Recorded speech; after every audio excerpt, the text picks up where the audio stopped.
So it's my pleasure again to speak to one of the biggest upcoming stars, so to speak, or to call him future Mr. Olympia competitor who is already qualified to compete in 2021, Petra Molnar. Hi. Hello, guys. It's a pleasure to be here. Yeah, it is second time we are speaking, to be honest. And I remember when we spoke the first time, you made me look like a little person next to you. No way. Now I'm a classic physique guy, so I'm small right now. Yeah, so let's start with this. Why classic and not bodybuilding? Actually, if you look at the 212 category, we have had enough years to see the lineup. So it's basically the guys are a little bit shorter than me, like 8 centimeters less, but they look much bigger. So it's like, for me, it's not an option. I would look like a spider between them. So it's, for me, with my symmetry, it would be better to choose the classic physique. And also in my, when I started this sport, I was always trying to be like a classic physique guy. Never had the image or the dream of over 120 kilos or something competitor. Do you think you would be able to be in such size like 120, or is it just not for you? I'm too old for this now. How old are you? I'm 38. 38. So it's not. Yes. But still, you have still lots of years in classic bodybuilding, because classic doesn't harm you that much. That's it. That's my goal. Yeah, you are known for competing loads of time in a year. I remember like a year ago you competed 24 times, something like this. The most was 20 in 1 year, in two seasons. Yes. Yeah. Are you going to do the same in the classic next year? No, actually not. This 20 was like an all-in. I did 20 shows and I was prepared 100% for something like 4. And the rest was like over 85% or under 85%, depends on the cash prizes and the quality of the competition. So it was like, I did my best. I was like 75-80% winner of the contest. So in classic physique, I would like to do like 4 or 5 shows in the next year. But you're already qualified, so it's just for fun and to make yourself more recognizable, yeah? That's it. That's it. I would like to have some titles. I would like to put my name on the map in the classic physique pro. And also for me, 1 year period of time is too long to be motivated. So I need some kicks, like every 2-3 months.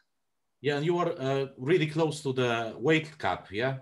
You can't really put loads of muscle. Actually, still I have, because of, I was choosing the up to 90 kilos in the open class to get the pro card. And I was able to be 91 in the pro classic physique category. So as far as I remember, I was between 88 and 89 at Saturday. And it was difficult to load. You know, when I lost some water, when I was go to the toilet or something, I was able to load a little bit with rice. So now I have a little bit longer period of loading, 1 more day, and like 2 kilos more to load.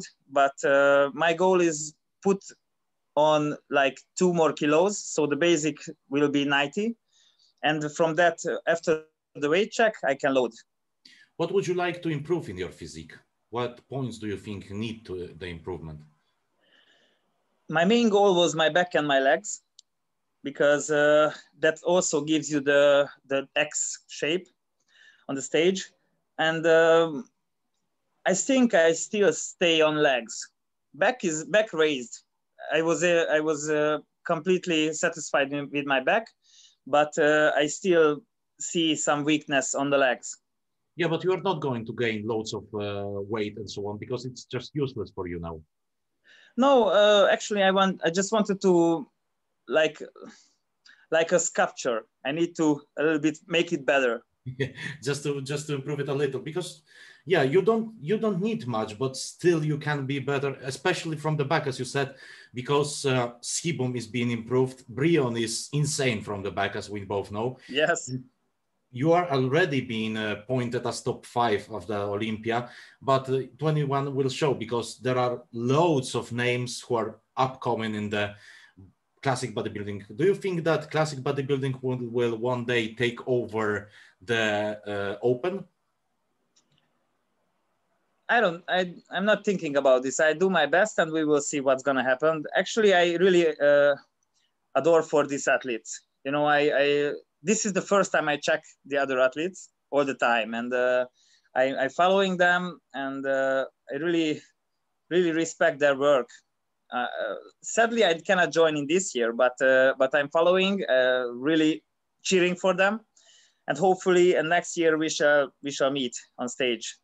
That would be more like an honor than a fight. Yeah, I think that's because there are some, you know, some, let's call them a fights, like Logan is bringing them versus the Chris Bumstead and Brion, but it's more like gentlemen, you know, gentlemen little fights, so to speak. Would you like to win this year? This year? Yeah. For me, Brion's physique is a little bit closer for my heart. He's really massive. His front double biceps is unable to beat, and the back double is the same. But Chris changed a lot in this year. So I see now in the past videos he grew a lot, and he's getting in shape in time. So step by step, we will see what's gonna happen. You know that Chris is still 10 pounds above his weight. Oh, it's okay. It will be fine for sure. He's go to the Olympia. He cannot fail on that. No, it's just too professional to fail on that. Yeah, of course. I mean, he still needs 10 pounds. I mean, he can still gain 10 pounds and be still under the weight, not above. Oh, okay. Yeah, because of his height. 40, actually. And let's go back to the past. What made you fall in love with bodybuilding, and why did it took you so long to become an NPC athlete? Actually, first time when I saw bodybuilder, it was in the 80s, some action movies, you know, guys with unlimited ammo and the one-man army action movies. And I learned two things from these movies. The English language, and I had an image about a real man because of these guys. And I didn't know that they train. I was just accept that they just look like that because they are insane soldiers, you know, and they destroy a whole army. So I had some time passed when people just told me that, look, they didn't look like this in the first time. They just started to train and it came. So that was my goal to look like them.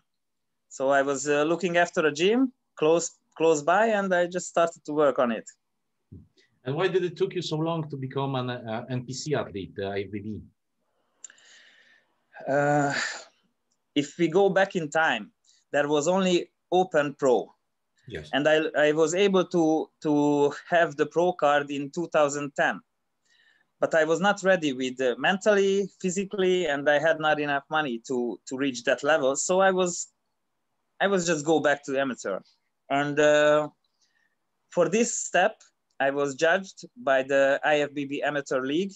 If I would try to get the pro card again, I had to stay home for 2 years, no competitions, and then I was able to try to get the pro card again. So it was not an option because time was going, and I was watching the pro class, and the first time when came the 212, that was closer to me because basically I was like 95 on stage.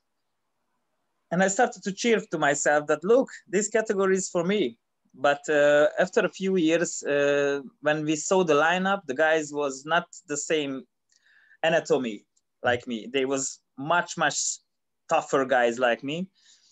And I told myself, maybe I can do some good results, but it's not my category really. Let's be honest. I can... You just wanted to win. You wanted to. You are a winner in your heart.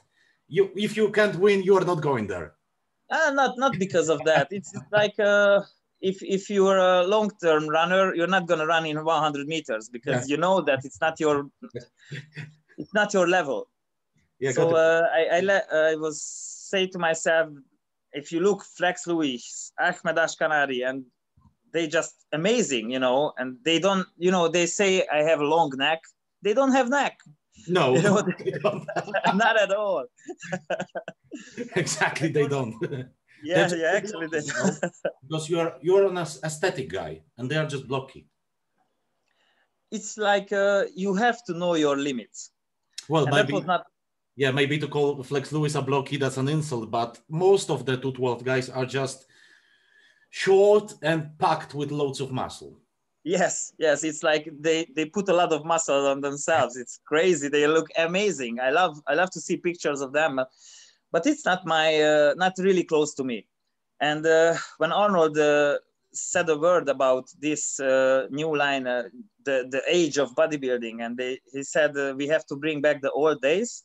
It was also a big step to my heart. And when the two federations split, these 2 years of rejection was canceled. So I was able to go to pro whenever I wanted to.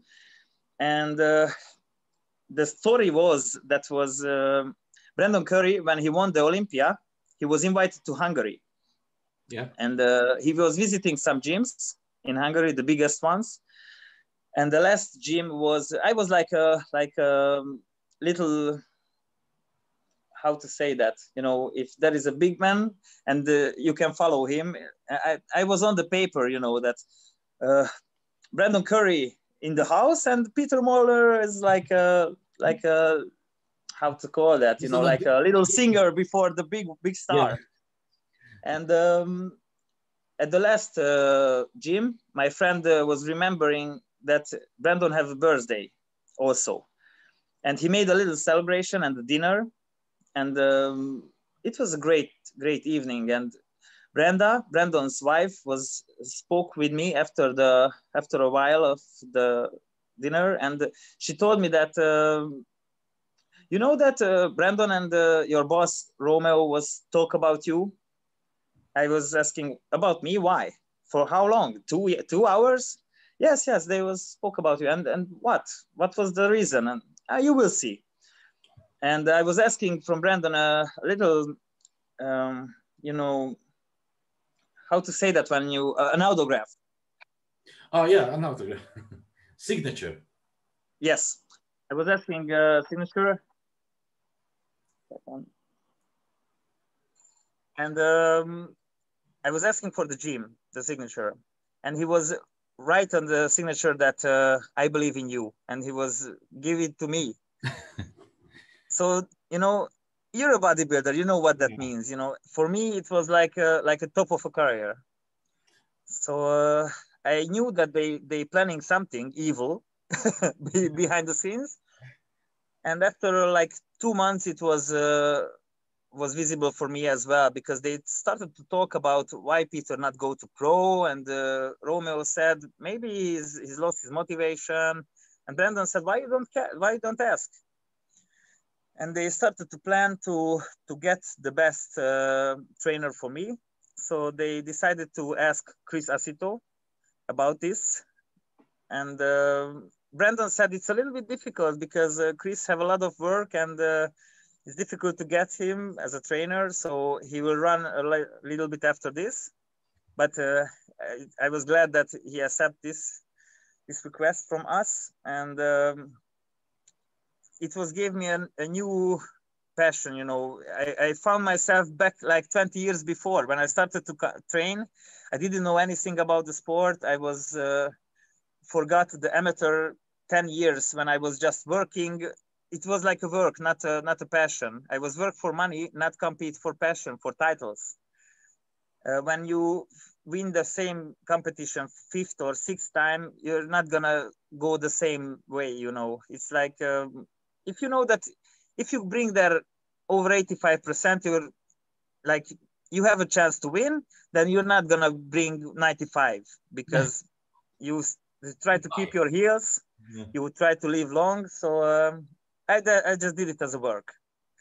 But Chris showed me the golden era way. You know, when you love the sport, when you love the food, and I just found my passion back in bodybuilding. It must be amazing when Mr. Olympia wants to push you so hard, and then you have someone like Chris Acito. So they were both a reason for you to finally become a pro. The voice is. How can I turn back the voice? You put it.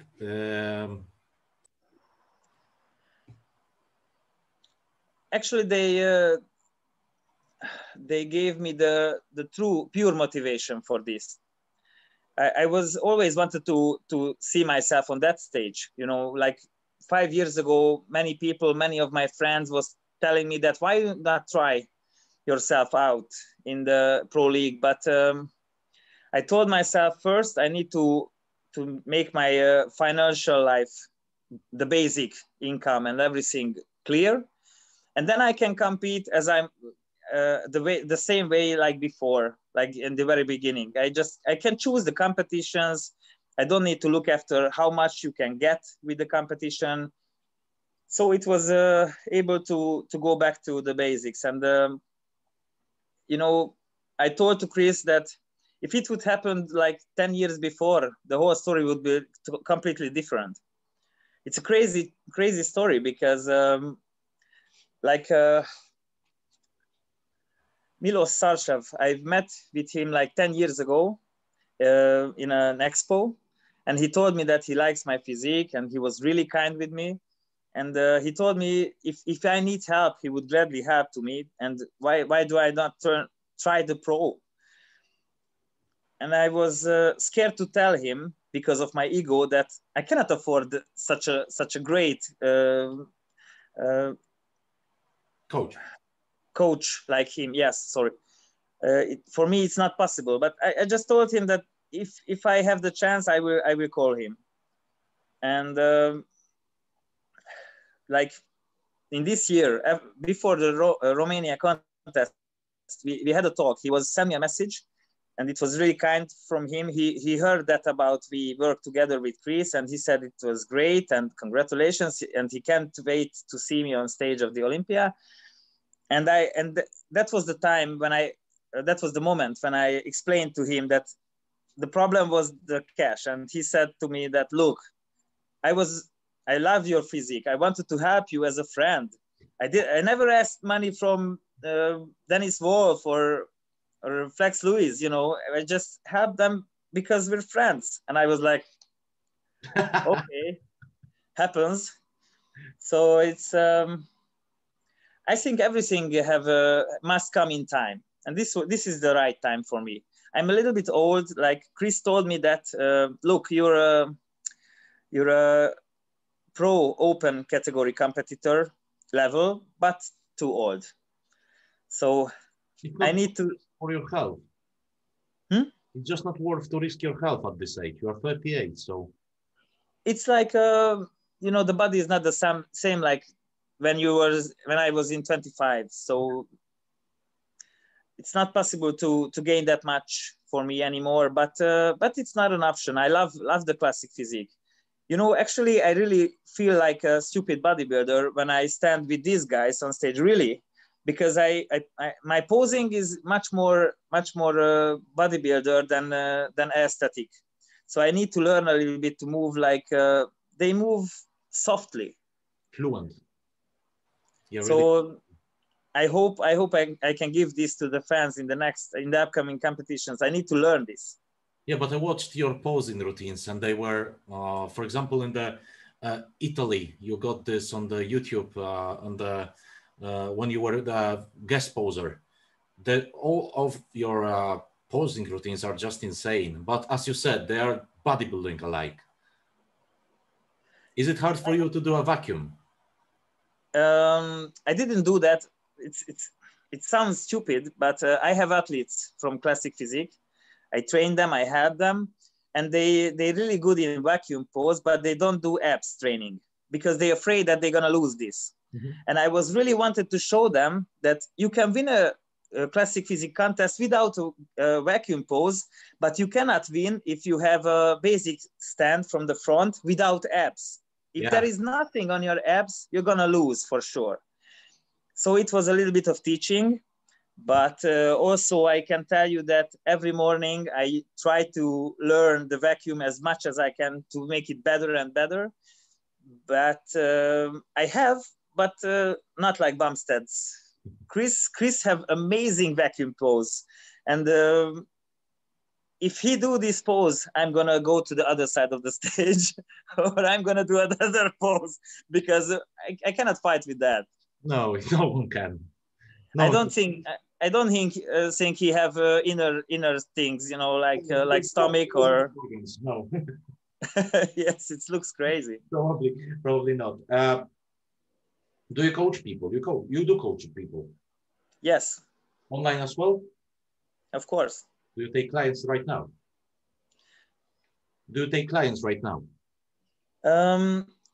Right now the situation is difficult. Yeah. If we have a long-term plan, I help them. Like in the next winter season, it's a good plan, but difficult to plan if you also compete. You know, if I cannot help in 100% for someone, I cannot accept the work together because maybe there is another coach who have more time for him. So I just keep the numbers in a limit. And right now I'm focusing on the best I could do with myself and give them as much as I can. And I think if I'm going to finish the competitions, I need to stay close to the sport with this, because I was made my gym from the amateur section, and my goal is, it's like if I can find the guy around here, like, you know, they came from the same circumstances that I did, and I can bring them to the Olympia stage right in time, like before 30, I'm gonna arrive. That's a life goal for me. So it's I really love coaching people, and I can stay close to the sport, but right now I have to focus on myself. And if I see some really, really good athletes who, first of all, if you see a genetically good athlete, you don't know what's inside, you know, and if they prove like they are the same inside as well, so they're ready to be a superstar, I help them for sure. Do you think that sometimes genetics makes people lazy? I think bad coach makes people lazy. You know, I have seen many coaches. They have too much ego, and they give the same mentality to the athletes. So if they lose a contest, even if they have a good genetic, they say you lose because of politics, because of this, because of that. They never say that, look, you need to learn, you need to grow, you need to be a better yourself. Because if they say that you lose because of politics, you don't teach anything. You just learn, you just burn up the ego. But if you say, look, you don't have enough legs, you don't have enough back, you was not the best poser, you look like you're sick on the stage. That's why you lost. You didn't look like a winner, you know. So I think the coaches need to learn how to coach people. One last question, and then I'll let you go, because I know that you are a busy man. Who wins Olympia, the open one? Do you think open one? I love Brandon. I love his physique. I love his mentality. I don't know if you heard what he said about after he's won in 2019. Oh, could you remind me? Because he said lots of things, but he was really, really, really, he had no ego. He was just a humble man. Of course. And he said everything he did for his for family. kids, yeah. to show them that anything possible if you really wanted to. And this is something like a message, you know, what we wait from Mr. Olympia. Also, I love Hadi's physique. I think he's fantastic. For me, his physique is #1 today. I have two athletes today, which physique is for me. It's like I think 20 years later they're gonna see them like Ronnie in Ronnie's times, you know. And one of them is Hadi. I hope he can join the Olympia. Also, you know, like you can see videos about Rolly Winkler. I love he's a monster, you know, and we need monsters as well in the open class. So also Rami is fantastic. If he can get his shape, he can destroy the Olympia as well. So I heard some stories about Kai. I don't know. I heard as well, but because of the coming back to the Redcon and so on, but maybe next year. I don't think that this year it's happening. Of course not this year, but we have to say about some words about Phil, because he's the most Olympia title winner right now on stage. So I think even if this time not everyone can join to the Olympia, it will be a fantastic show for sure. Yeah, it will be. It is going to. I'm going to watch it, and I'm expecting a great battle because the lineup is going to be amazing anyway. Yes, for sure. Of course. Every division is insane. For me, I need Brandon and Hadi in the top 3. I really need them. I hope Rami will be in the top 5. For me, it would be fantastic. And